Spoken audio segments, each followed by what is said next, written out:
Welcome to Dark Seduction Stories, a world where shadows hold secrets and forbidden desires ignite in the darkness. Each story here will pull you into atmospheric tales of dangerous love, powerful obsessions, and the kind of romance that changes everything. Let us know in the comments where you're listening from tonight. If you crave more dark, immersive romance that lingers long after the final word, subscribe and join us in the shadows. The package arrived on a Tuesday morning, wrapped in brown paper that smelled faintly of cedar and old books. I should have known then that something was wrong. Estate sales don't typically ship their items, and the return address was just a P.O. box in Portland. But I was desperate. The museum's acquisition budget had been slashed again, and my boss, Director Chen, had made it clear that my position as assistant curator of ancient civilizations was contingent on bringing in something spectacular for the fall exhibition. Something that would draw donors, generate buzz, justify my salary. So when I'd seen the listing online, Byzantine reliquary, 11th century, authenticated, I'd emptied my savings account without hesitation. $3,000 I didn't have for an artifact that should have cost 50 times that. I carefully peeled back the paper, my hands trembling slightly. Inside was a wooden box, and inside that, nestled in aged velvet, was the reliquary. It was breathtaking. Gold and silver intertwined in intricate patterns, tiny gemstones catching the light from my apartment window. The craftsmanship was exquisite, unmistakably Byzantine, with enamel work that had somehow survived a millennium. "Mommy, what's that?" My son Oliver appeared in the doorway, still in his dinosaur pajamas, clutching his worn stuffed triceratops. At 5 years old, he had an insatiable curiosity that rivaled any scholar's. "It's a very old treasure, buddy," I said, carefully closing the box. "For the museum." "Is it from the dinosaurs?" His eyes lit up with hope. "No, sweetie. This is from people who lived about 1,000 years ago, long after the dinosaurs." His face fell slightly, but he recovered quickly. "Can we go to the park today? I want to look for fossils. After preschool, I promise." I glanced at the clock. "Go brush your teeth. We leave in 20 minutes. As Oliver scampered off, I returned my attention to the reliquary. Something nagged at me, a whisper of unease I couldn't quite identify. The patina seemed right, the weight felt authentic. But there was something. I pulled out my phone and photographed it from multiple angles, making notes about the enamel technique and the style of the metalwork. I'd need to run it past the museum's authentication specialist. But if this was genuine, it could save my career. The doorbell rang just as I was packing Oliver's lunch. I frowned, checking the time again. 7:30 in the morning was early for visitors, and I wasn't expecting anyone. Through the peephole, I saw a man in an expensive charcoal suit, dark hair swept back from a face that could have been carved from marble. Behind him stood another man, broader, watchful, with the unmistakable bearing of private security. My heart began to pound. "Dr. Hayes," the man called through the door, his voice deep and surprisingly cultured. "My name is Julian Thorne. I need to speak with you about a recent purchase you made. It's urgent." I didn't open the door. "I don't know who you are. If this is about museum business, you can call during office hours."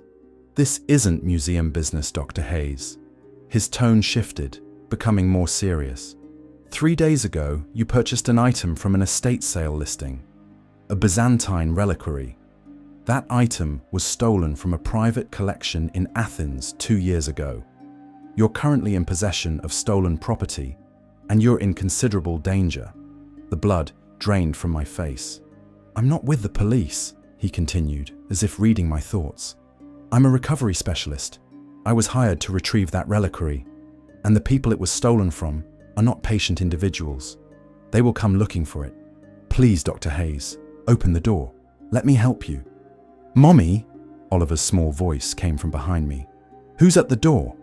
I made a split-second decision, one born of maternal instinct more than logic. If this man meant us harm, he wouldn't be announcing himself at the front door. And if what he said was true about the reliquary being stolen, then I'd accidentally put Oliver in danger. I unlocked the door but kept the chain on, opening it just enough to see him properly. Up close, Julian Thorne was even more striking. Late 30s, with sharp cheekbones, and eyes the color of slate. There was something about him that suggested both danger and refinement, like a Renaissance painting of a nobleman who was also an assassin. "You have 30 seconds to convince me not to call the police," I said, keeping my voice steady. He pulled out a leather wallet, flipping it open to reveal credentials. "I work for Meridian Recovery Services. We specialize in retrieving stolen art and antiquities. Our clients include museums, private collectors, and occasionally, governments." He produced a business card, sliding it through the gap in the door. "The reliquary you purchased belonged to the Constantinos family. It was taken during a home invasion in Athens. The man who stole it, Marcus Vega, died 3 weeks ago. His estate was liquidated by someone who didn't know what they had. You bought it in good faith, but that doesn't change the fact that it's stolen, and the people who want it back play by different rules than the legal system." I examined the card. It looked legitimate. Heavy stock, embossed lettering. The website listed matched what he'd said. "How did you find me?" I asked. "The estate sale was monitored. When the reliquary appeared in the listing, we traced the buyer. Unfortunately, we weren't the only ones watching." His expression grew grave. "Dr. Hayes, I understand your hesitation, but I need you to trust me. There are people who believe you have information about Vega's other acquisitions. They'll come here, and they won't be as polite as I'm being." "Other acquisitions?" My mouth went dry. "I only bought the reliquary. I don't know anything about this Vega person." "I believe you," he said simply. "But they won't. Not until they've searched your home, your office, questioned you thoroughly." He paused, letting that sink in. "Is there a child in the apartment?" The protective instinct flared hot in my chest. "That's none of your business." "It is, if you want to keep them safe." His voice softened slightly. "Dr. Hayes, I'm offering you a way out of this. Let me take the reliquary, return it to its rightful owners, and ensure that everyone knows you were an innocent buyer. In exchange, I'll provide protection until the situation is resolved." "Protection?" I almost laughed. "You show up at my door at 7:30 in the morning, tell me I'm in danger, and expect me to just hand over a $3,000 artifact and trust you?" "Yes," he said bluntly, "because the alternative is waiting for people far less reasonable than me to arrive, probably tonight, possibly armed, definitely dangerous." Oliver tugged at my sleeve. "Mommy, I'm hungry." I looked down at my son's innocent face, then back at Julian Thorne's grave expression. Every instinct screamed that this was insane, that I should call the police, that I should slam the door and pretend this wasn't happening. But I thought about the reliquary, about how impossibly cheap it had been, about the anonymous seller and the P.O. box return address. I thought about my tiny apartment with its basic locks, about Oliver's preschool just 3 blocks away, about how exposed we were. "If I let you in," I said slowly, "you stay where I can see you. Your friend waits in the hall." Julian nodded. "Agreed. Marcus, wait here." The other man stepped back without argument, taking up a position where he could watch the hallway in both directions. I unhooked the chain and opened the door, immediately regretting it, as Julian Thorne stepped into my small living room, somehow making the space feel even smaller with his presence. He moved with the fluid grace of someone trained in something martial, his eyes cataloguing everything in seconds. "Nice apartment," he said, though I suspected he was being polite. It was a modest 1-bedroom in Seattle's University District, walking distance from the museum, affordable on a curator's salary if I didn't mind Oliver sleeping in what should have been a dining nook. "The reliquary is in my bedroom," I said stiffly. "I'll get it. Actually, I'd prefer to verify it first, if you don't mind." He gestured toward the bedroom door. "With your permission." Everything about this felt surreal. I led him to the bedroom, acutely aware of Oliver trailing behind us, still clutching his triceratops. The wooden box sat on my dresser where I'd left it. Julian opened it carefully, his expression shifting as he examined the reliquary. He pulled out a jeweler's loupe, studying the metalwork and enamel with professional intensity. "It's authentic," he murmured, more to himself than to me. 11th century, probably Constantinople.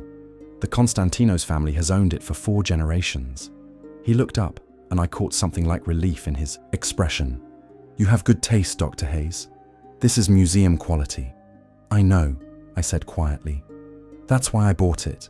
I needed something spectacular for our fall exhibition. My job depends on it. He closed the box, his expression becoming sympathetic. I'm sorry, truly, but this needs to be returned. And my $3,000, I asked, though money was suddenly the least of my concerns.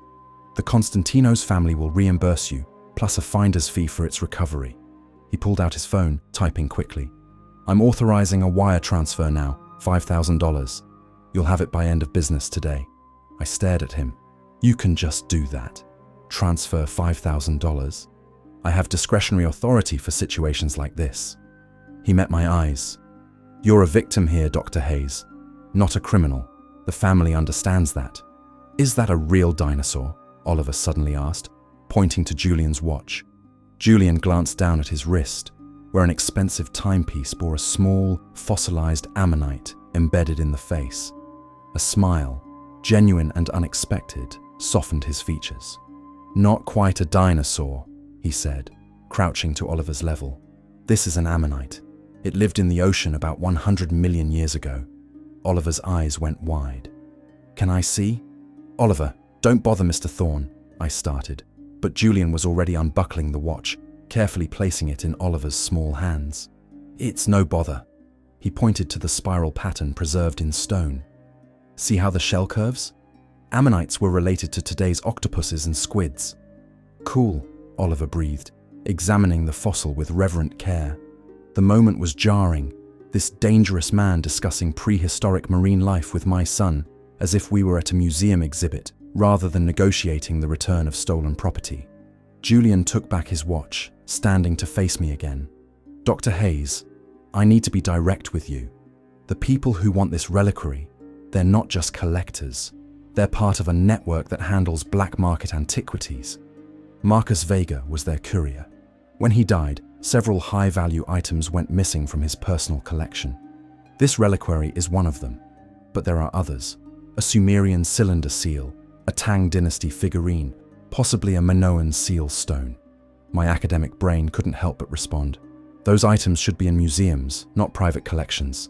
I agree, he said simply, which is why I do what I do, but right now, the immediate concern is your safety. He hesitated, then continued. I'd like to offer you protection until this is resolved. You and your son. Protection, I repeated. What does that mean exactly? It means relocating you to a secure location for a few days while I handle the situation. He spoke matter-of-factly, as if this were a normal Tuesday morning conversation. Somewhere private, comfortable, completely safe. My home, actually. It's on an island, accessible only by boat, with comprehensive security. I laughed, a sharp bark of disbelief. You want me to take my 5-year-old son to a stranger's private island? Do you hear how that sounds? I hear how it sounds, he acknowledged. I also know that by this afternoon, your name and address will be in the hands of people who won't hesitate to break into your apartment looking for those other items. They won't believe you when you say you only bought the reliquary. They'll tear this place apart, and they won't care if your son is here when they do it. The casual certainty in his voice sent ice down my spine. Why should I trust you? I demanded, hearing the tremor in my voice. I don't know you. For all I know, you're part of this network you're talking about. Julian pulled out his phone again, pulling up a website. Call the Constantinos family directly. Here's their number. Verify my employment. Call the Seattle Museum of Art and ask about Meridian Recovery Services. We've worked with them twice in the past 3 years. Call anyone you need to call. He set the phone on my dresser. But do it quickly, because we don't have much time. I made the calls. All of them. The Constantinos family confirmed Julian's employment through their attorney, though the conversation was brief and conducted in carefully neutral tones. The Seattle Museum of Art's Director of Acquisitions, whom I'd met twice at conferences, vouched for Meridian Recovery Services enthusiastically. They'd recovered a stolen Qing dynasty vase last year, she told me, and had been instrumental in returning it to the rightful owners. Julian waited patiently in my living room while I made these calls, his posture relaxed but alert, eyes occasionally flicking to the window overlooking the street. Oliver had planted himself on the floor with his dinosaur books, seemingly unbothered by the stranger in our home. "Satisfied?" Julian asked when I emerged from the bedroom. "Not satisfied," I corrected, "but sufficiently convinced that you're who you say you are." I crossed my arms, trying to project a confidence I didn't feel. "If I agree to this, I need guarantees. How long would we be at this island of yours?" 48 hours, maybe 72 at most." He stood, moving to the window and scanning the street below with professional thoroughness. "I need to return the reliquary, make it clear that you were an innocent purchaser, and ensure the right people know there are no other items here. Once that's established, the threat level drops significantly." "Significantly," I repeated. "Not completely. Nothing in life is completely safe, Dr. Hayes." He turned back to face me. "But I can make you safer than you are right now, standing in an apartment with basic locks and no security system, while people who've already committed murder look for a fortune in stolen antiquities." The word murder hit me like a physical blow. "You didn't mention murder before." "Marcus Vega's death wasn't natural," Julian said quietly, his eyes holding mine. "The official report said heart attack, but I've seen the autopsy photos. Someone wanted him dead and wanted his collection. They didn't get everything, which is why they're still looking." I felt dizzy, the room tilting slightly. This morning, I'd been worried about Oliver's lunch and making it to the museum on time. Now I was discussing murder and stolen antiquities with a man who looked like he belonged in a cologne advertisement, but spoke with the calm authority of someone accustomed to danger. "I need to think," I said, but even as the words left my mouth, I knew there was nothing to think about. Not really. Oliver's safety trumped everything, including my pride, my skepticism, my very reasonable fear of trusting a stranger. "What about Oliver's preschool?" I asked, my mind already racing through logistics. "My job? People will notice if we disappear. Tell them you have a family emergency." Julian's response was immediate, as if he'd already thought through every objection. "A sick relative out of state. You'll be back in a few days. I'll provide any documentation you need." "You can forge documentation. I prefer the term procure," he said with the ghost of a smile. "But yes, when necessary for client safety, I have resources." I looked at Oliver, still absorbed in his picture book about Tyrannosaurus Rex, completely unaware that his mother was about to upend his life based on the word of a man we'd met 20 minutes ago. "If I agree," I said slowly, "I want your word that we can leave any time we want, that this island isn't a prison." "You have my word." His response was immediate and unequivocal. "You're under my protection, Dr. Hayes, not my control. There's a difference." I took a deep breath. "How soon do we need to leave?" "Within the hour." He checked his watch. "The one with the fossilized ammonite." "Pack light, essentials only. Anything you forget, I can provide." The next 45 minutes passed in a blur. I threw clothes into a backpack for Oliver and a small suitcase for myself, my hands shaking as I tried to think through what a 5-year-old might need on a private island. Extra underwear, his favorite pajamas, the stuffed triceratops he couldn't sleep without, his allergy medication, just in case, picture books about dinosaurs and the solar system. For myself, I packed practically jeans and sweaters, my laptop, work files I couldn't afford to be away from. Then I called Director Chen, my voice steady, as I lied about my aunt in Portland having a medical emergency. She was sympathetic but firm, reminding me that the exhibition planning meeting was Friday, and my presence was mandatory. "I'll be back by then," I promised, hoping it was true. Julian coordinated everything with quiet efficiency. Marcus, the security man from the hallway, brought around a black SUV with tinted windows. Julian carried our bags, leaving me free to hold Oliver's hand as we descended to the street. "Are we going on an adventure?" Oliver asked, his eyes bright with excitement rather than fear. "Yes, buddy," I managed, squeezing his hand. "A little adventure." The drive took us north out of Seattle, through increasingly sparse suburbs, and then into forest. Julian sat in the front passenger seat, occasionally speaking quietly into his phone in what sounded like Greek. Marcus drove with the same focused attention I'd noticed earlier, his eyes constantly checking mirrors. Oliver fell asleep against my shoulder, the early morning and excitement catching up with him. I stroked his dark hair, so like his father's, and tried not to think about what David would say if he knew what I was doing. But David had left when Oliver was 6 months old, deciding that fatherhood wasn't for him, so his opinion was irrelevant. After 90 minutes, we arrived at a private marina, the kind of place where sleek yachts bobbed in pristine slips, and membership probably cost more than my annual salary. Julian led us to a boat that looked more like a small yacht, all gleaming white hull and polished wood trim.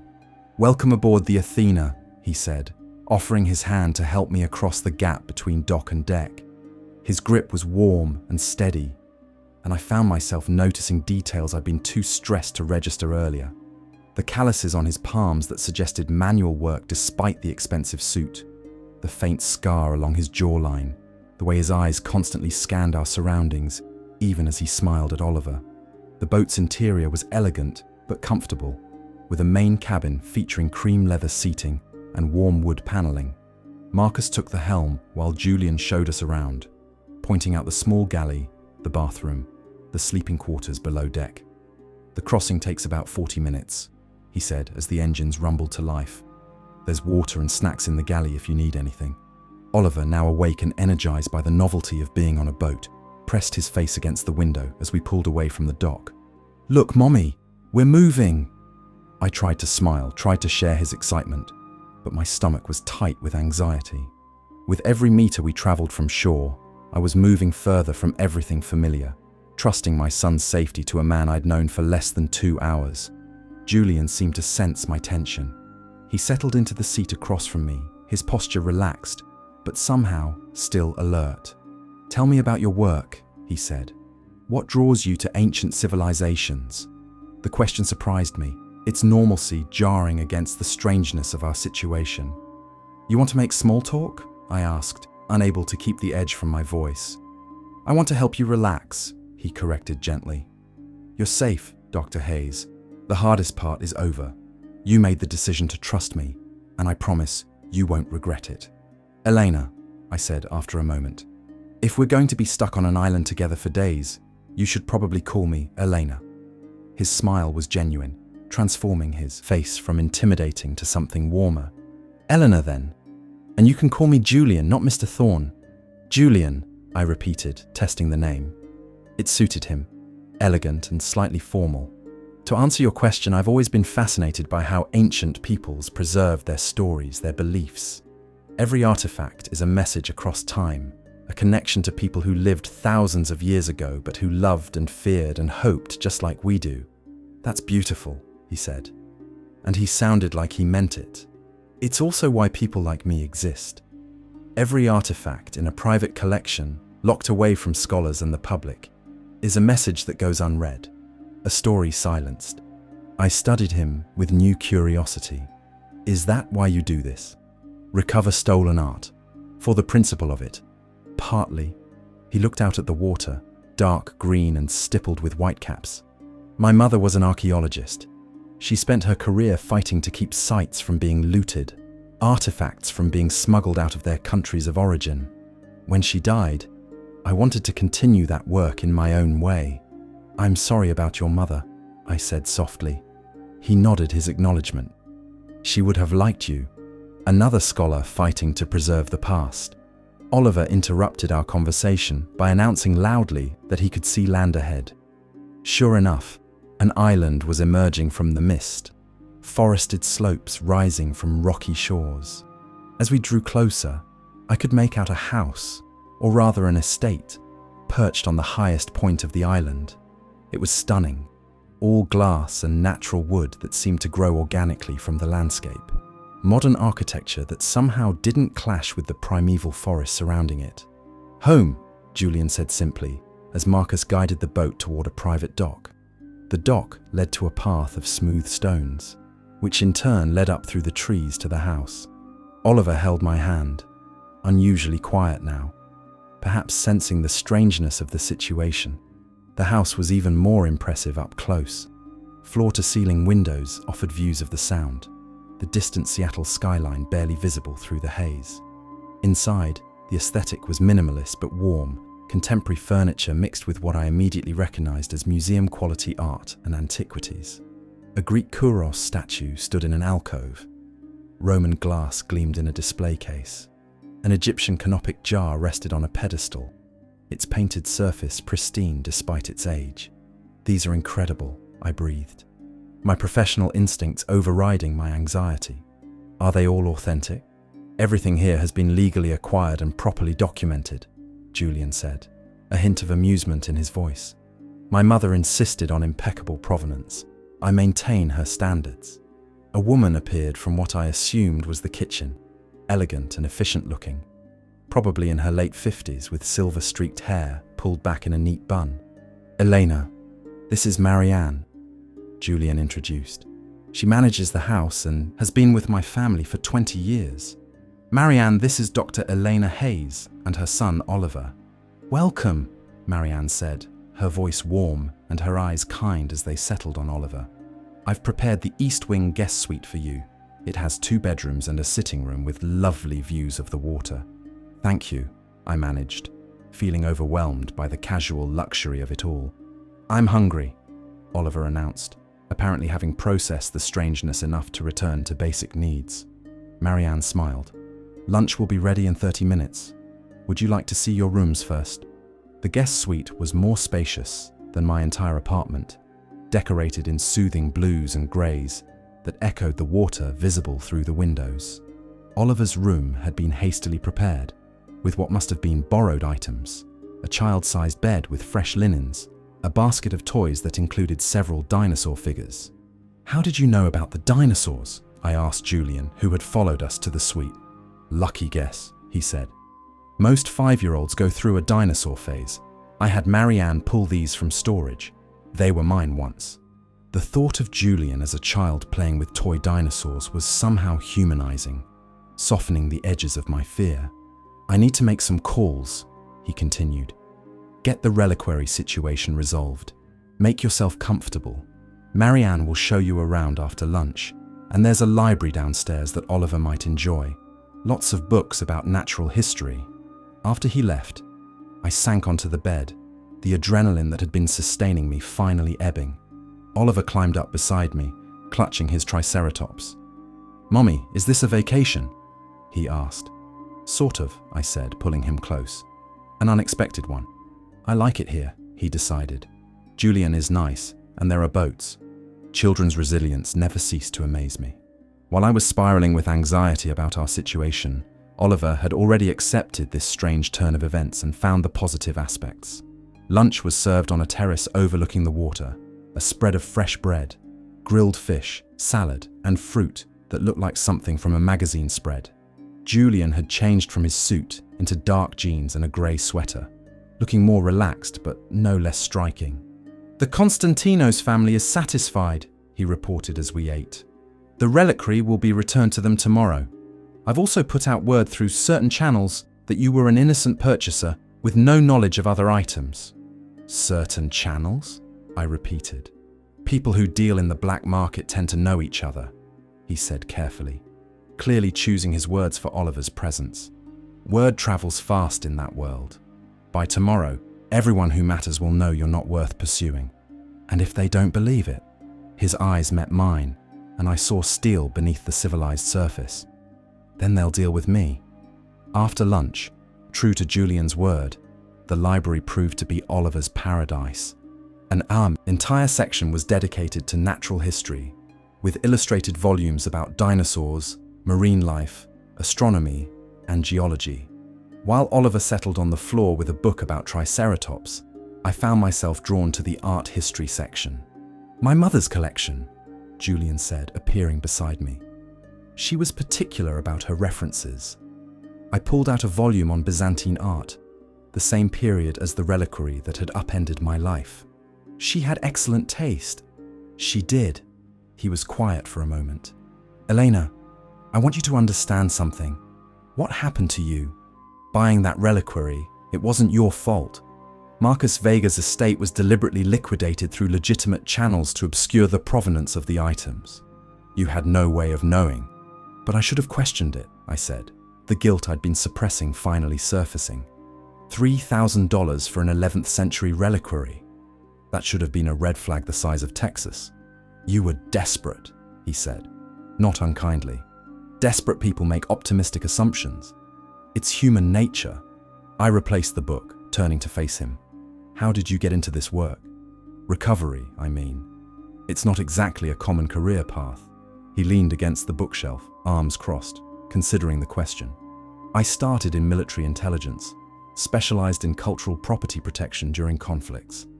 Iraq, Afghanistan, Syria. Saw too many irreplaceable artifacts destroyed or stolen. When I left the service, I realized there was a need for private recovery specialists, people who could operate in grey areas where law enforcement couldn't. Grey areas, I repeated. That's a diplomatic way of putting it. I prefer to think of it as pragmatic, he said with a slight smile. The art world operates by its own rules, Elena. Sometimes recovering a stolen piece means negotiating with people who exist outside legal frameworks, but the end result is what matters. Returning artifacts to their rightful owners, or better yet, to museums where they belong. Before I could respond, Oliver called out excitedly about a picture of a stegosaurus, and the moment passed. But I found myself wondering about Julian Thorne, this man who lived in elegant isolation on a private island, surrounded by priceless antiquities, navigating the shadowy world between legal and illegal with apparent ease. That evening, after Oliver was asleep in his borrowed bed, clutching his triceratops and dreaming presumably of dinosaurs, I found myself too restless to sleep. I wandered the guest suite, examining the art on the walls. Small pieces but exquisite.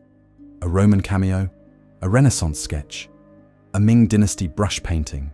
A soft knock at the door startled me. Julian stood in the hallway, still dressed, but looking tired, the day's tension showing in the set of his shoulders. "I saw your light on," he said. "Wanted to check that you had everything you needed." "We're fine," I assured him. "The accommodations are incredible, far nicer than necessary for protective custody." "This isn't custody," he said, a hint of something I couldn't identify in his voice. "You're my guest, Elena. Unwilling guest, perhaps, brought here by unfortunate circumstances, but guest nonetheless." We stood there in the doorway, and I became suddenly aware of how close he was, of the subtle scent of his cologne mixed with sea air, of the way the dim hallway lighting cast shadows across his face. "I should let you rest," he said, but he didn't move. "Julian," I said, surprising myself. "Why are you really doing this? The reliquary is recovered. You could have just taken it and left us to deal with the consequences. Why bring us here? Why put yourself at risk?" He was quiet for a long moment, his eyes searching my face. "Because I've seen what happens when innocent people get caught in the crossfire of the art trade," he said finally. "And because..." He paused, seeming to weigh his words. "Because when I saw you this morning, trying to protect your son while being terrified yourself, refusing to just hand over the reliquary without verification, I saw someone worth protecting." The honesty in his voice made my breath catch. "I should go," he said softly. "Good night, Elena." "Good night," I whispered, watching him walk down the hallway toward what I assumed was his own room. I closed the door and leaned against it, my heart racing in a way that had nothing to do with fear. The next morning arrived, with weak sunlight filtering through the guest room windows. I woke to find Oliver already up, kneeling on the window seat and watching the water. "There are seals, Mommy," he announced without turning around. "Real ones. Julian said we could watch them after breakfast. Did he now?" I smiled despite my exhaustion. Julian had clearly checked on us earlier. Breakfast was served in a sunny dining room, Marianne presenting fresh pastries, fruit, and coffee that tasted like heaven. Julian appeared looking refreshed, dressed casually in dark jeans and a navy Henley that made his grey eyes seem more blue. "The reliquary is being transported to the Konstantinos family this afternoon," he reported, accepting coffee from Marianne with a nod of thanks. "I've also received confirmation that your name has been cleared in the relevant circles. No one will bother you." "So we can go home?" I asked, trying to ignore the small flutter of disappointment in my chest. "You can," he said carefully, "though I'd recommend staying one more day, just to be absolutely certain. But the decision is yours." Before I could respond, Oliver interjected. Can we see the seals? You promised. Julian's expression softened. I did promise, didn't I? After breakfast, we'll take the small boat out. There's a rookery on the north side of the island. The small boat turned out to be a sleek motorboat, and Julian handled it with the same competent ease he seemed to bring to everything. Oliver wore a life jacket that was slightly too big, sitting between us as we skimmed across the water. The seal rookery was exactly as advertised. Dozens of harbour seals basking on rocks or playing in the shallows. Oliver was entranced, asking endless questions that Julian answered with surprising knowledge and patience. How do you know so much about seals? I asked, as we watched a pup clumsily navigate the rocks.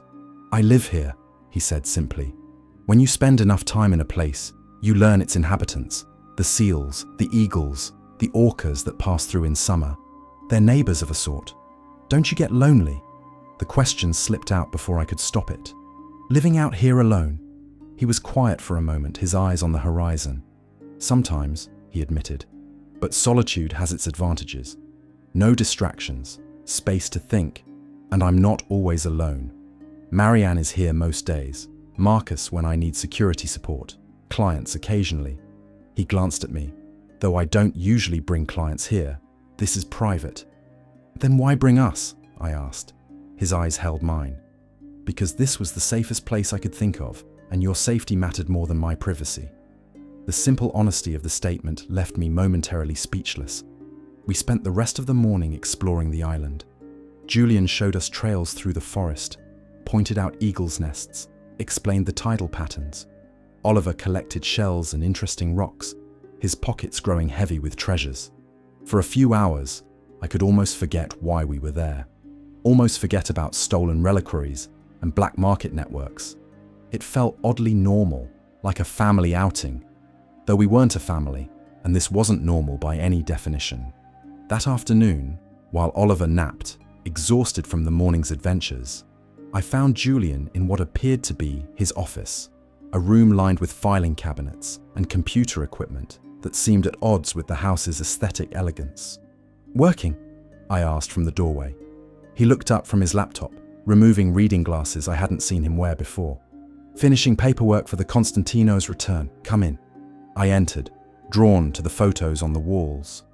They showed Julian in various locations, always with artifacts, sometimes with other people who looked official. One photo in particular caught my attention, a younger Julian in military uniform, standing in what looked like a museum that had been damaged by warfare. Baghdad, he said, coming to stand beside me. 2005, we were trying to catalogue what had survived the looting of the National Museum. It was, he paused, it was heartbreaking. Thousands of years of human history, destroyed or stolen in days. Is that when you decided to do this full time? That's when I understood the stakes, he said quietly. Every artifact lost is a piece of our collective story gone forever. Someone has to fight for them. I turned to face him, struck by the passion in his voice. You really care about this. It's not just a job. Neither is yours, he countered.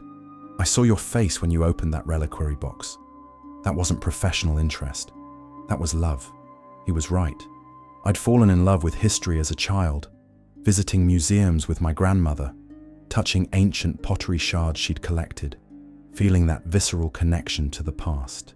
I almost lost it, I said softly. My position at the museum. Director Chen made it clear that if I don't bring in something significant for the fall exhibition, my contract won't be renewed. I've been there 3 years, and I still feel like I'm constantly proving myself. Julian frowned. That's ridiculous. I looked you up, Elena. Your credentials are impeccable.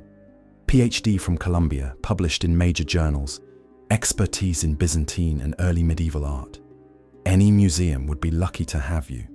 You looked me up. I felt oddly pleased by this. Due diligence, he said, but there was a faint colour in his cheeks that suggested it might have been more than that. But my point stands. You shouldn't have to prove yourself. You're brilliant at what you do. The compliment warmed me more than it should have. The museum world is competitive, I said, especially for women, especially for single mothers. I've had colleagues suggest that having Oliver means I'm not serious about my career. Then they're idiots, Julian said bluntly. "You're raising a child alone while maintaining an academic career. That's not a lack of commitment. That's extraordinary strength."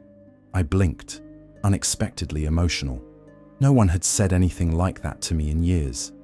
David certainly hadn't, and my family was too busy being disappointed that I'd had a child with someone who left. "Thank you," I managed. Julian moved closer, close enough that I could see the flecks of darker grey in his eyes. "Elena, I want you to know." His phone rang, shattering the moment. He glanced at the screen and his expression shifted. "I need to take this. It's the Konstantinos attorney." I nodded and slipped out, my heart pounding. Whatever he'd been about to say, I found myself desperately wanting to hear it. That evening, we had dinner on the terrace again, the three of us watching the sun set over the Sound in shades of orange and pink. Oliver was animated, telling Julian about all the dinosaurs he knew, correcting minor details with the seriousness only a 5-year-old could muster. Julian listened with genuine attention, asking questions, sharing his own knowledge about paleontology. Watching them together did something strange to my chest, a tightness that was both pleasant and terrifying. After Oliver was in bed, I found Julian in the library, sitting in a leather armchair with a book. He looked up as I entered, closing the volume. "Couldn't sleep?" he asked. "Too much on my mind," I admitted, settling into the chair across from him. "This whole situation is surreal.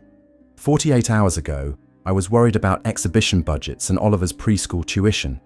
Now I'm on a private island with a man who recovers stolen art and apparently has connections to international crime networks. When you put it that way, it does sound rather dramatic," he said with a slight smile. "Though I prefer to think of my connections as professional contacts rather than criminal associations." "Is there a difference?" "Sometimes a very fine line," he acknowledged. "The art world exists in shades of grey, Elena. Not everything illegal is wrong, and not everything legal is right.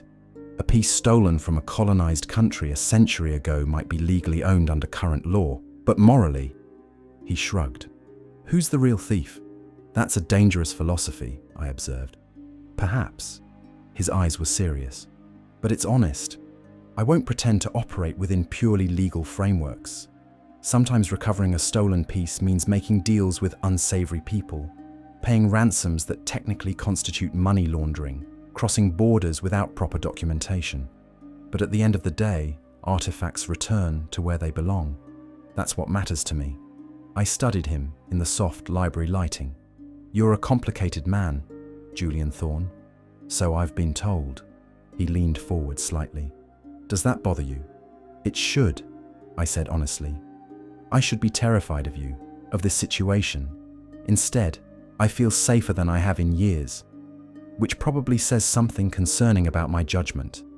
Or it says your instincts are good." His voice had dropped lower, more intimate.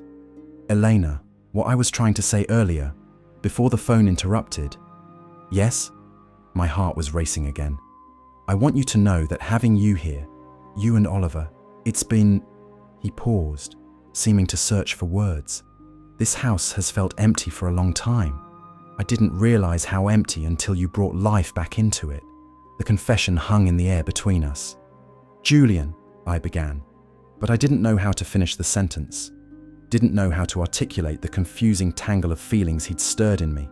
"I know the timing is terrible," he continued. "I know you're only here because of circumstances neither of us chose. But I need you to understand that I don't do this. I don't invite people into my home. I don't feel..." He stopped, frustration crossing his features.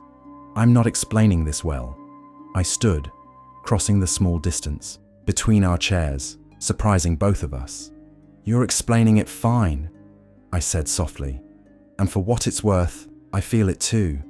Whatever this is." He rose to meet me, his hand coming up to cup my face with unexpected gentleness. "This is probably a terrible idea," he murmured. "Probably," I agreed, tilting my face toward his. The kiss was soft at first, questioning, giving me space to pull away. But I didn't want to pull away. I leaned into him, my hands finding his shoulders as the kiss deepened, becoming something more urgent. When we finally broke apart, both breathing heavily, Julian rested his forehead against mine, "Stay," he said quietly. "Not just tonight. Stay longer. Let me show you that this doesn't have to be just about protection. That maybe, just maybe, something real could come from this impossible situation." I pulled back just enough to see his face, to read the sincerity in his eyes. "Julian, I have a life in Seattle, a job I'm barely holding on to, a son who needs stability, responsibilities. I can't just stay on a private island playing house with someone I've known for 2 days." "I know," he said. "I'm not asking you to abandon your life. I'm asking you to consider expanding it. Stay through the weekend at least. Let Oliver explore more of the island. Let me prove that I'm worth the risk." Every rational part of my brain screamed that this was insane. But standing there in the library, Julian's hands still gentle on my face, the taste of him still on my lips, I found myself nodding. "Through the weekend," I agreed. "But then we go home and we figure out what this is in the real world, not in this beautiful isolation." His smile was brilliant, transforming his usually serious face. "Deal." The next 3 days passed in a strange, dreamlike haze. Julian was an attentive host, showing us hidden corners of the island, teaching Oliver to identify different species of trees, taking us out on the boat to watch orcas pass through the channel. But beyond the surface activities, something deeper was developing. Long conversations after Oliver was asleep, sharing stories about our pasts, our dreams, our fears. Julian told me about his mother's death from cancer 5 years earlier, about the guilt he still carried for not being there at the end because he'd been halfway around the world, recovering a stolen Mesopotamian cylinder seal. I told him about David, about the humiliation of being left when Oliver was barely 6 months old, about the years of struggling to prove I could be both a mother and a serious academic. We kissed again, several times, stolen moments when Oliver was occupied or asleep. Each kiss felt like both a beginning and a risk, a step towards something that terrified me as much as it thrilled me. On Saturday afternoon, while Oliver helped Marianne bake cookies, Julian took me to his office again. "I have a proposition," he said, pulling up something on his laptop. "Hear me out before you say no." I crossed my arms, already suspicious. "That's not a promising start." He turned the screen toward me. It showed an email exchange with someone at the Getty Museum in Los Angeles. "I have a client who recently recovered a collection of Byzantine mosaics," he explained. 7th century, incredible condition, stolen from a church in Cyprus during the 1974 Turkish invasion. The rightful owners want them donated to a museum where they'll be properly studied and displayed. The Getty is interested, but they need an expert to authenticate and provide context for the collection. My academic interest was immediately piqued. Byzantine mosaics from Cyprus, that's exactly my specialty. "I know," Julian said, "which is why I recommended you for the job. It would be a consulting position, substantial pay, publication opportunities, the kind of thing that would definitely impress Director Chen." I stared at him. "You recommended me without asking?" "I sent your CV and publication list," he said. "They were very interested. But obviously the decision is entirely yours. I just thought," he paused, "I thought it might solve some problems for you. The professional recognition, the financial security, and it would give us a reason to stay in contact, a professional relationship that could develop into something more." I didn't know whether to be angry at his presumptuousness or touched by his thoughtfulness. "Julian, this is too much," he finished. "I know. I'm sorry. I tend to solve problems, and when I care about someone, I want to fix everything for them. But you don't need fixing, Elena. You're perfectly capable of handling your own career. I just saw an opportunity and thought of you." The honesty in his voice softened my initial reaction. "Can I think about it?" I asked. "Of course." He closed the laptop. "Take all the time you need. The offer will be there whenever you're ready." That evening, our last before we were scheduled to return to Seattle, felt charged with unspoken tension. After dinner, after Oliver was asleep, Julian and I stood on the terrace watching the stars emerge in the darkening sky. "I don't want you to go," he said quietly. "I don't want to go either," I admitted. "But we have to see if this works in reality, not just in this protected bubble." He turned to face me, taking both my hands in his. Then let me come with you, to Seattle. Let me prove that I can fit into your world, not just you into mine. The offer surprised me. Come to Seattle? Julian, you have a business to run. Clients, responsibilities. I have a laptop and a phone. He countered. Most of my work is coordination and research. I can do that from anywhere. And when I need to travel, I travel. But between assignments, why not spend time in the city? He squeezed my hands gently. Unless you don't want me there. If this was just a momentary escape for you, I'll understand. It wasn't just an escape, I said quickly. Julian, I haven't felt this way about anyone since I paused, realizing with a jolt that I'd never felt this way about anyone, not even David in the beginning. Since ever, I finished honestly. His eyes searched mine in the starlight. Then give us a chance, Elena, a real one, in the real world. Let me take you to dinner, meet your friends, be there when Oliver has nightmares or you're stressed about work. Let me be part of your actual life, not just this island fantasy.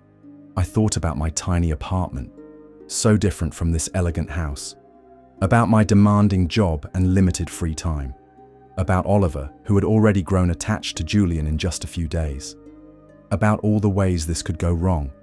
But I also thought about the past 3 days, about how safe I'd felt, how seen, how valued, about the conversations that stretched past midnight, the laughter, the easy way Julian interacted with my son, about the possibility that maybe, just maybe, I'd stumbled into something extraordinary.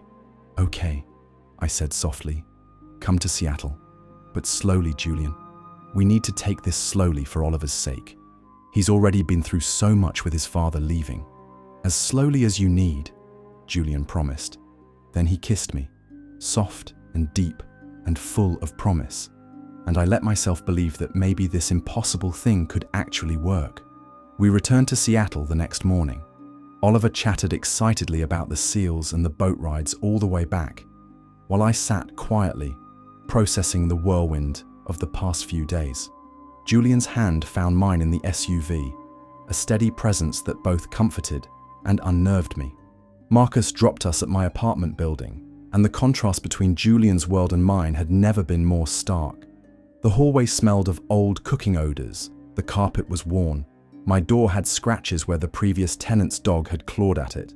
Home, I said unnecessarily, suddenly self-conscious. It's perfect, Julian said, and he sounded like he meant it. It's yours, that makes it perfect. He helped carry our bags inside, Oliver immediately running to his toy corner to reunite with the dinosaurs he'd missed. Julian stood in my small living room, taking in the second-hand furniture, the overflowing bookshelves, the children's artwork taped to the walls. When can I see you again? He asked. I have the exhibition planning meeting tomorrow, I said, reality crashing back. And Oliver has preschool. The rest of the week is packed. Wednesday dinner, he suggested. I can pick you both up after you collect Oliver from school. Something casual, family-friendly. Family-friendly. The phrase made my heart skip. That would be nice, I managed. He kissed me goodbye at the door, aware of Oliver's curious eyes watching from across the room. It was brief, almost chaste, but it left me breathless nonetheless. Until Wednesday, he said softly. Then he was gone. That night, after Oliver was asleep, I sat at my tiny kitchen table and opened my laptop. The email from the Getty Museum was waiting in my inbox, forwarded by Julian with a simple note. No pressure, your decision entirely. I read through the proposal. It was legitimate, professional, exactly the kind of opportunity I'd been dreaming of. The consulting fee alone would cover 3 months of expenses, and the publication opportunities could transform my career. Before I could second-guess myself, I composed a response, expressing my interest and asking for more details about the project timeline. The exhibition planning meeting Monday morning was brutal. Director Chen made pointed comments about my absence, despite the family emergency excuse. When I mentioned I was consulting with the Getty Museum on a Byzantine collection, her skepticism was palpable. That's very impressive, Dr. Hayes, she said with a tight smile. But our exhibition is in 6 weeks, and we still don't have a centerpiece, unless you've miraculously sourced something. I thought about the reliquary. now safely returned to its rightful owners in Athens, about how close I'd come to solving my professional problems, only to have it slip away. "I'm working on several possibilities," I lied. "I should have updates by next week."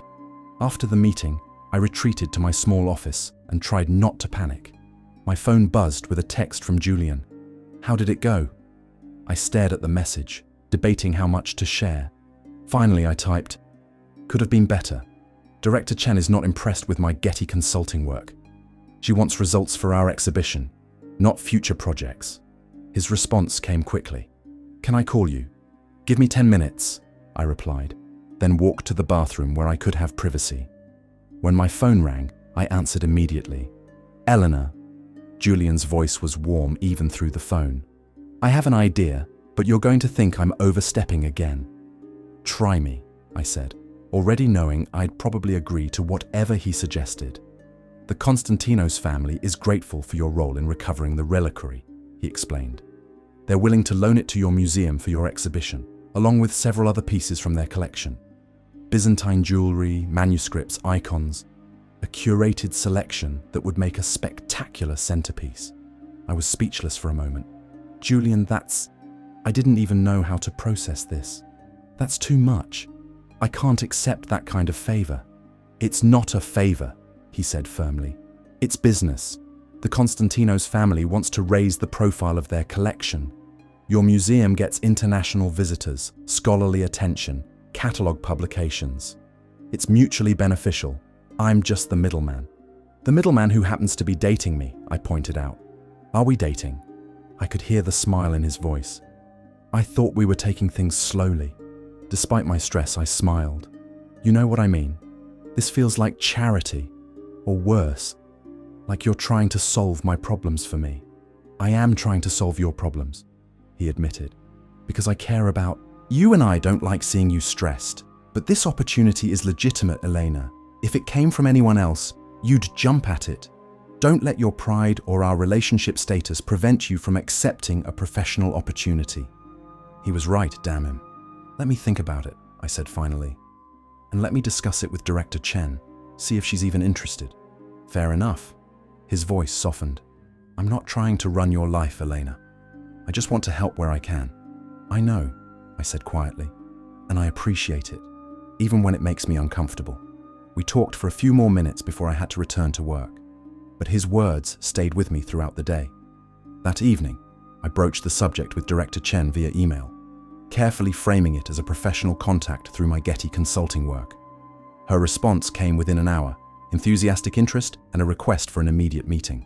Wednesday arrived faster than I expected. I was nervous as I collected Oliver from preschool, checking my reflection in my phone screen, smoothing my hair. Oliver, oblivious to my anxiety, was bouncing with excitement about seeing Julian again. Julian arrived in a different vehicle than the intimidating SUV, a more modest sedan that wouldn't look out of place in Seattle's University District. He greeted Oliver with genuine warmth, admiring the painting my son had made that day, listening intently to a rambling story about blocks. "You look beautiful," he said to me, his eyes warm. I was wearing jeans and a sweater, nothing special, but the way he looked at me made me feel like I was dressed for a gala. He took us to a family-friendly seafood restaurant on the waterfront, the kind of place with crayons and coloring sheets for kids. It was so normal, so different from the elegant meals on his island, that I found myself relaxing.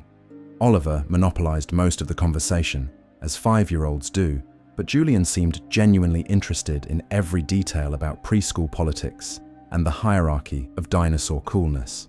"You're good with him," I observed quietly while Oliver was distracted by the fish tanks.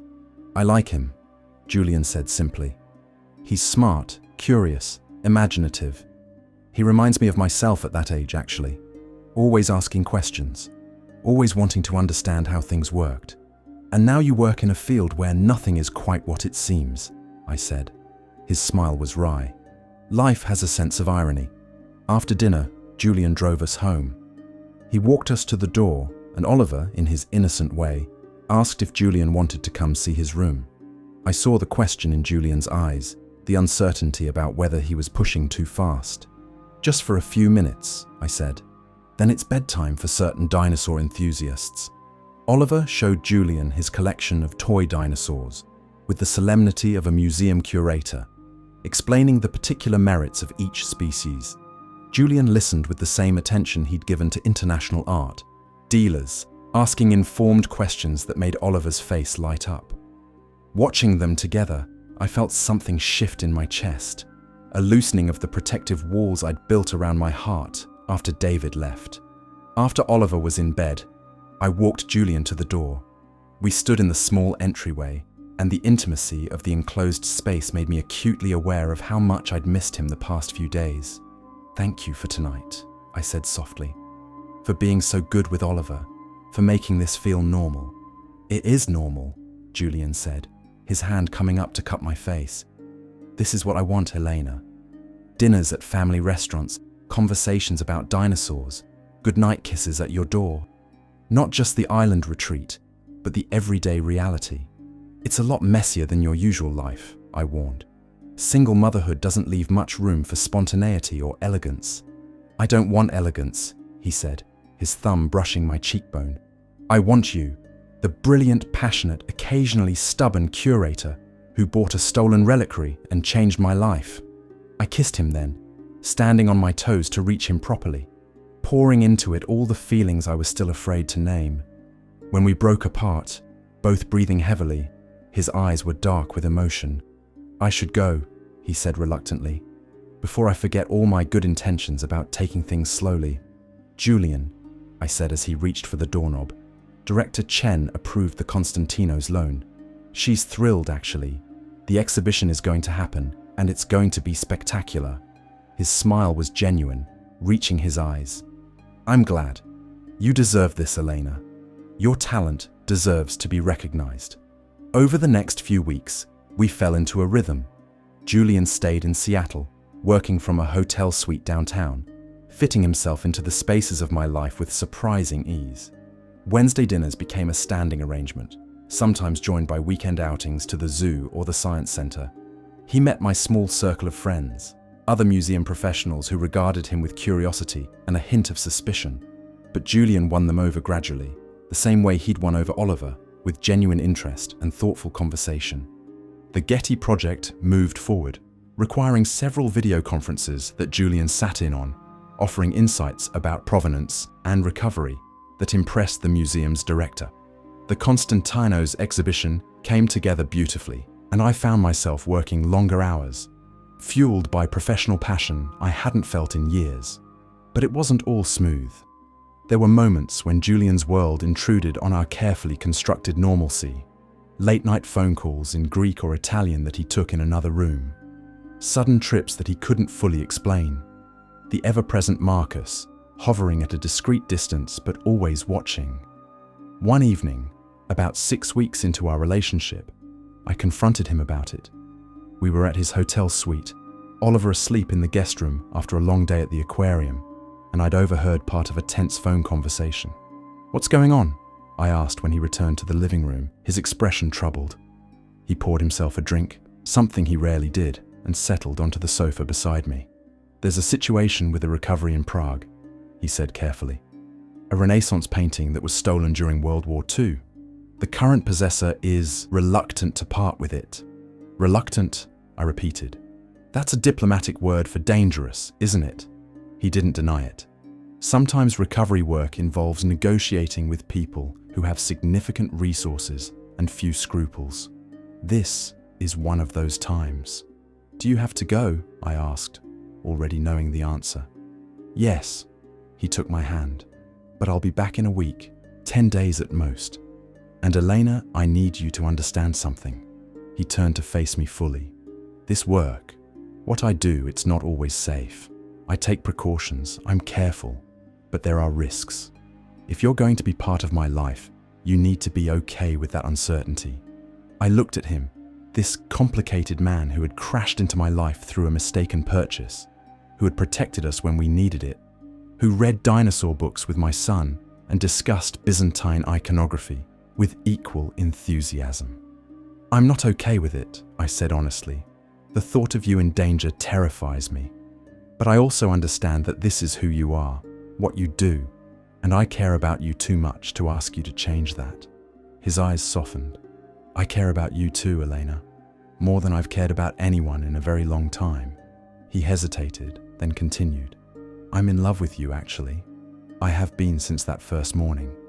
Watching you refuse to just hand over that reliquary without verification, protecting your son even though you were terrified." My breath caught. "Julian, you don't have to say it back," he said quickly.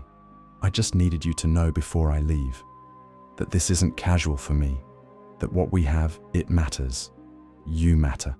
I cupped his face in my hands, looking into those grey eyes that had become so familiar, so essential.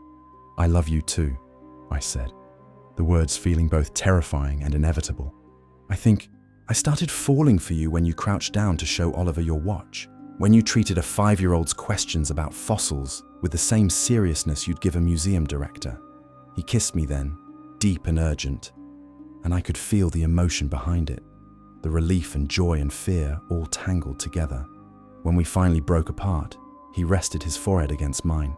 "When I get back from Prague," he said softly, "I want to talk about the future, about making this permanent, about finding a way to build a life that works for all three of us." "I'd like that," I whispered. Julian left for Prague 2 days later. Oliver was confused at first, asking when Julian would come for dinner again. I explained that he was traveling for work, simplifying the complexity of art recovery into something a 5-year-old could understand. The days dragged. I threw myself into exhibition preparations, working long hours cataloguing the Constantino's pieces, writing wall text, coordinating with the installation team. Director Chen was impressed with my work, even complimenting my dedication. But at night, alone in my apartment after Oliver was asleep, I worried. Julian called when he could, brief check-ins that revealed little about what he was actually doing. His voice was always warm, reassuring, but I could hear the tension beneath it.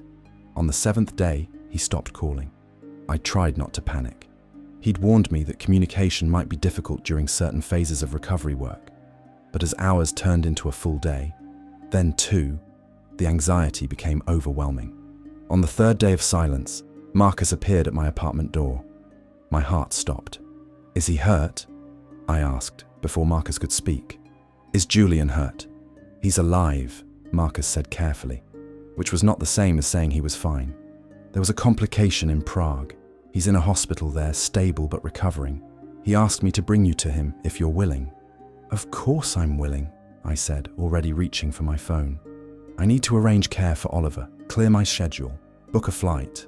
"The flight is arranged," Marcus said. "Private plane, leaves in 4 hours. And if you'd like, Marianne can come stay with Oliver.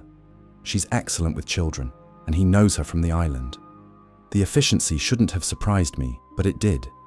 Julian had planned for this contingency, making sure I could come to him if needed, without worrying about Oliver. "Yes," I said. "Thank you. Tell Marianne yes." The next few hours were a blur of arrangements. I called Director Chen, fabricating another family emergency. Marianne arrived with a kind smile and a suitcase, immediately putting Oliver at ease by asking about his dinosaur collection. I packed hastily, threw my passport in my bag, kissed Oliver goodbye with promises to return soon. The private plane was smaller than I expected, luxurious but intimate.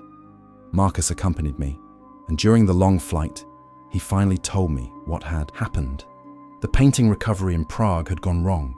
The current possessor, a wealthy businessman with ties to organized crime, had agreed to negotiate. But it had been a trap. He'd planned to take Julian hostage, use him as leverage against other recovery specialists, make an example of him. Julian had fought back. In the confrontation, he'd been shot, though Marcus was careful to emphasize that the wound wasn't life-threatening. He'd still managed to secure the painting and escape, though he'd collapsed shortly after. By the time we landed in Prague, I was numb with fear and fury. Fear for Julian. Fury at the danger he'd put himself in, at the world that made such violence necessary. The hospital was private, expensive, the kind of place where discretion was guaranteed. Marcus led me through quiet hallways to a private room, then stepped back to give us privacy. Julian was awake, propped up in bed with his shoulder bandaged, looking pale but alert. His eyes lit up when he saw me, then immediately filled with concern. "You shouldn't have come," he said, his voice rough. "I told Marcus I just wanted him to let you know I was okay." "Well, Marcus has terrible listening skills," I said, crossing to the bed. Now that I could see him, touch him, verify that he was truly alive, the fear transformed into anger. "You were shot, Julian. Shot. And you didn't think I'd want to be here. I didn't want you to see this," he said quietly, gesturing to his bandaged shoulder, the IV in his arm, the hospital room that made his mortality far too real. "I didn't want you to have to face the reality of what I do." "Too late," I said, sinking into the chair beside his bed. "I'm facing it now. And Julian, I'm terrified, not just of losing you, but of Oliver losing you. He's already attached to you. If something happened, if you didn't come back." "I know." He reached for my hand with his uninjured arm. "Elena, I need to tell you something. And I need you to listen before you respond." I nodded, throat tight. When I was lying there, bleeding, waiting for extraction, all I could think about was you and Oliver. His voice was steady but intense. Not the painting, not the mission, not my reputation or the client's expectations. Just you two, and how much I wanted to see you again. How much I wanted a future with you. Tears began streaming down my face. "I'm going to scale back the field work," he continued. "Focus on the research and coordination aspects. Let younger specialists handle the dangerous recoveries. I'll still travel, still consult, but I won't put myself in situations like Prague anymore. Not when I have something worth coming home to."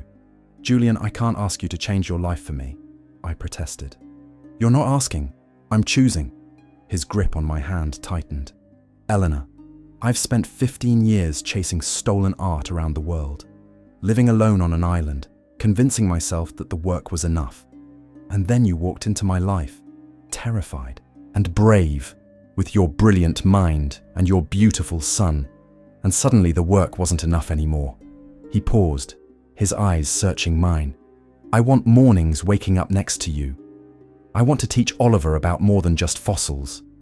I want boring domesticity and routine and all the messy, complicated reality of building a life together." "What are you saying?" I whispered.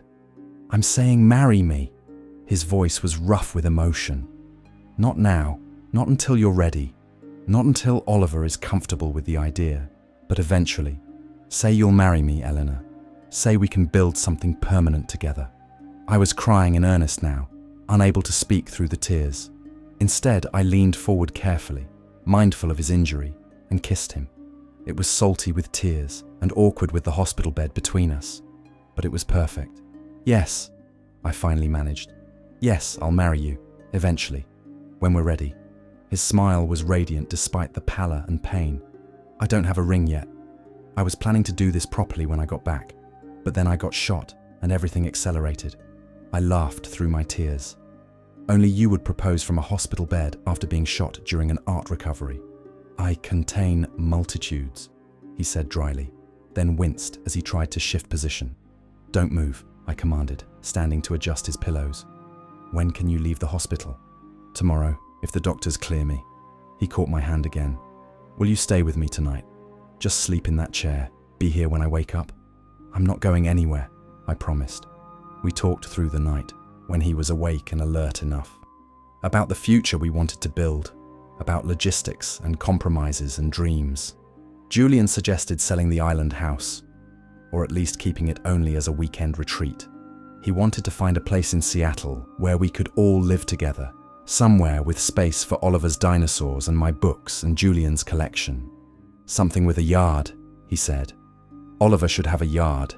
Maybe room for a dog eventually, if he wants one. The domesticity of the conversation, happening in a Prague hospital room after a violent confrontation, was surreal, but it was also perfect, in its own strange way. We'd started this relationship in crisis after all. Why shouldn't we plan our future the same way? Julian was released from the hospital 2 days later, against medical advice, but with enough pain medication to manage. We flew back to Seattle together, Marcus hovering protectively the entire journey. Oliver's reaction to seeing Julian with his arm in a sling was predictably dramatic. "Did you fight a dinosaur?" he asked with wide eyes.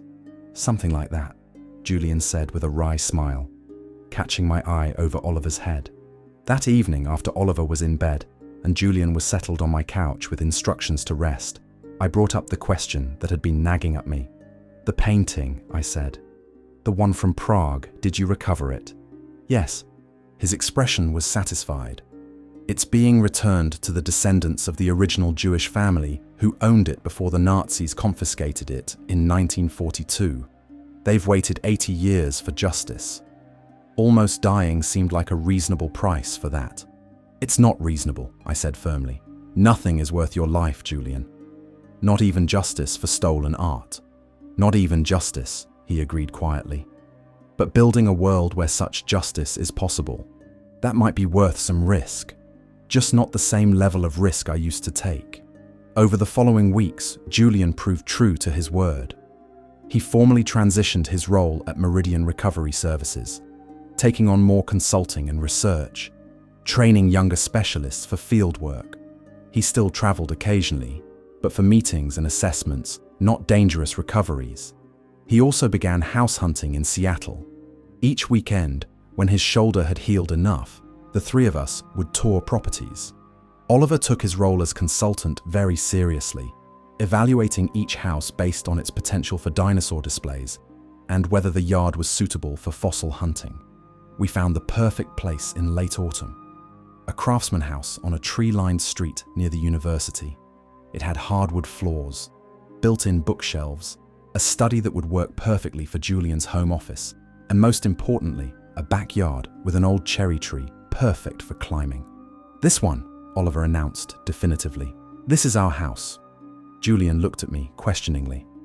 "What do you think?" I walked through the empty rooms, imagining them filled with our combined lives. My books mixed with Julian's antiquities, Oliver's dinosaur collection on the shelves, a dining table where we'd share meals, a kitchen where we'd cook together, bedrooms for all of us. "It's perfect," I said, and I meant it. The Constantino's exhibition opened in early December to critical acclaim. Director Chen was effusive in her praise, and there was already talk of extending my contract with a promotion to senior curator. The Getty project was progressing beautifully, with publication expected the following year. At the opening reception, Julian stood beside me in an elegant suit, his arm fully healed now, playing the role of supportive partner with grace.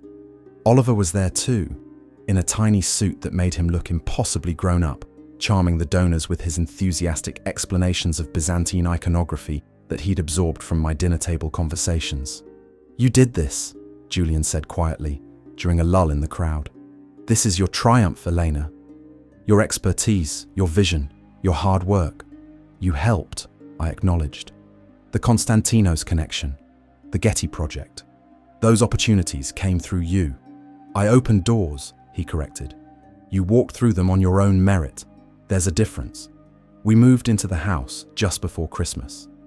It was chaos, boxes everywhere, furniture that didn't quite fit, Oliver's excitement, making organization impossible. But it was our chaos, our mess, our beginning.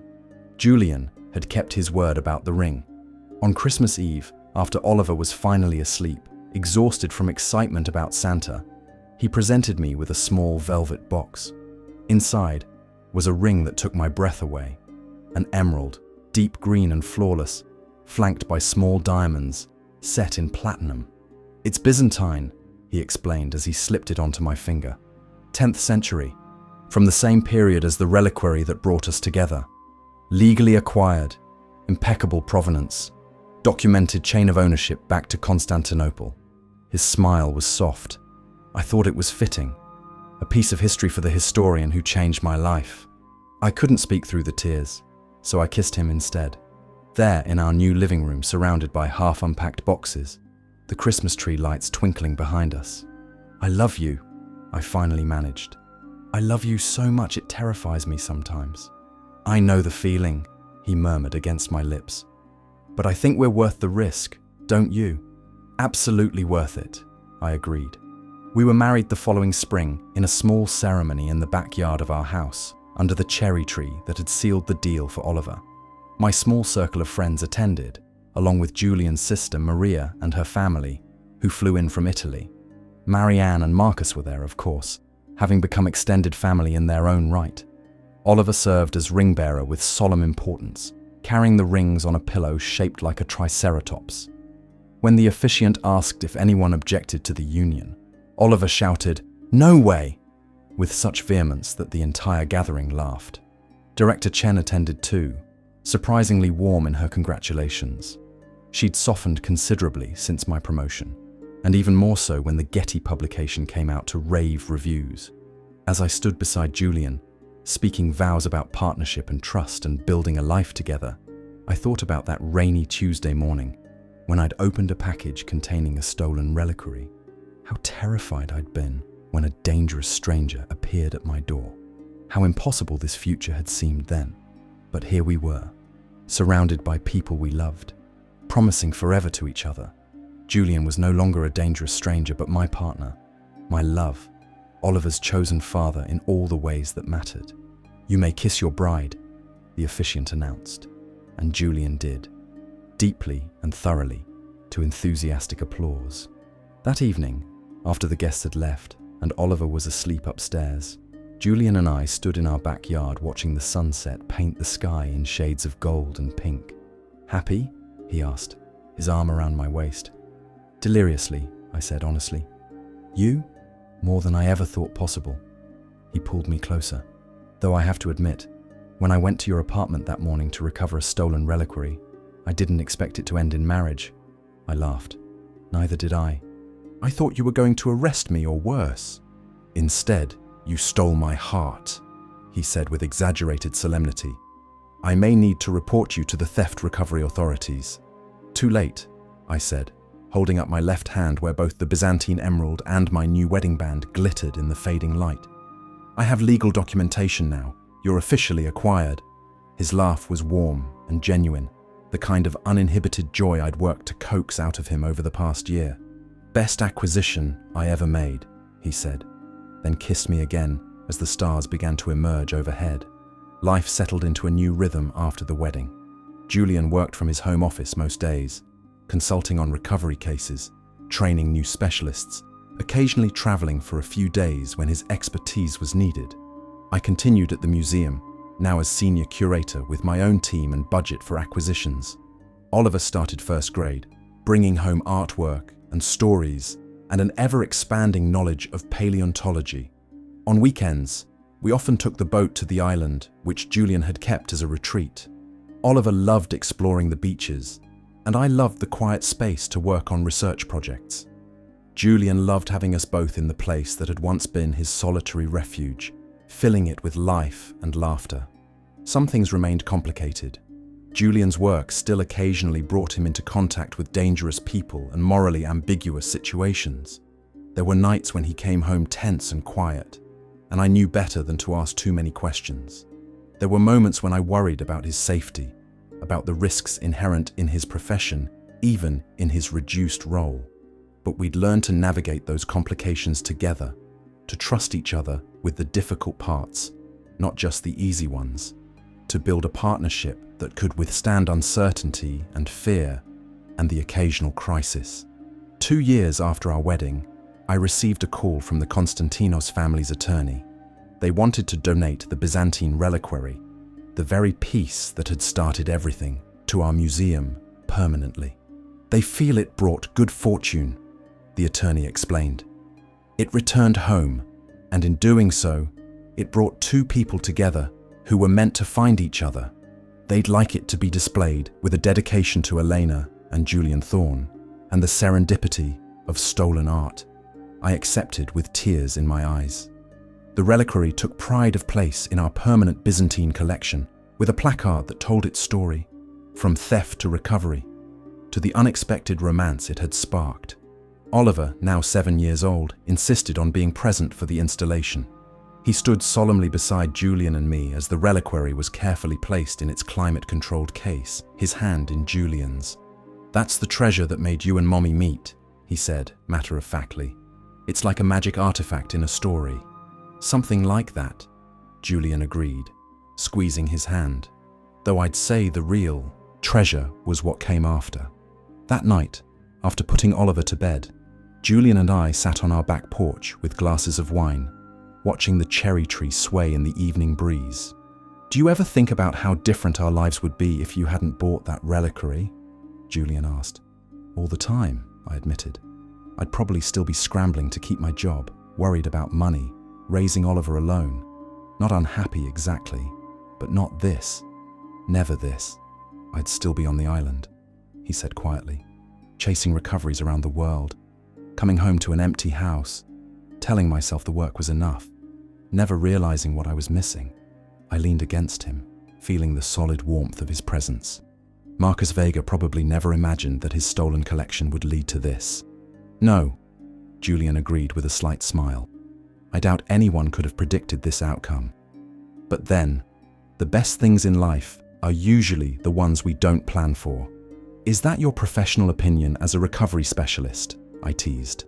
That's my personal opinion as a man who fell in love with a curator who accidentally bought stolen Byzantine artifacts, he corrected, pulling me closer. From upstairs, we heard Oliver call out, probably having woken from a dream. I started to rise, but Julian was already standing. I've got him, he said. You stay and enjoy the evening. I watched him go inside. This man who had entered my life as a dangerous stranger and become my partner, my husband, Oliver's father in every way that counted. Life with Julian wasn't always simple. His work still brought complications, and my career had its own demands. We navigated cultural differences, his Greek heritage and my American upbringing, blending traditions and creating new ones. But we built something solid together, a foundation strong enough to weather uncertainty, a home filled with Oliver's laughter and Julian's patient explanations and my late-night research sessions.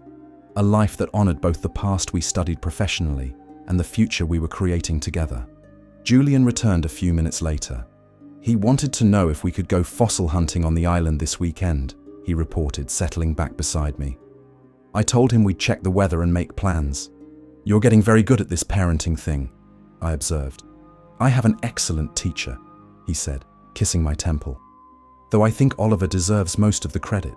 He's patient with me when I get things wrong.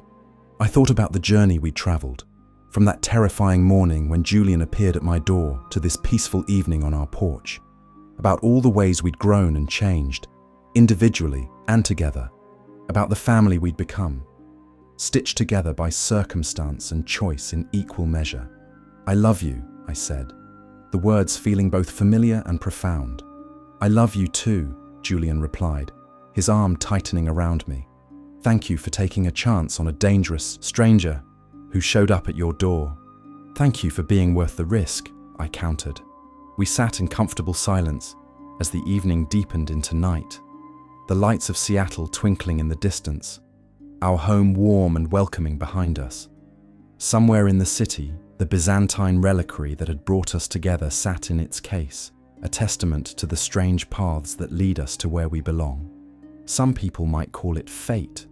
Julian, with his pragmatic nature, would probably call it a fortunate series of coincidences. I prefer to think of it as serendipity, that magical combination of accident and wisdom that leads us to exactly what we need, even when we don't know we're searching. Whatever you called it, I was grateful. Grateful for the wrong purchase that had turned out to be exactly right.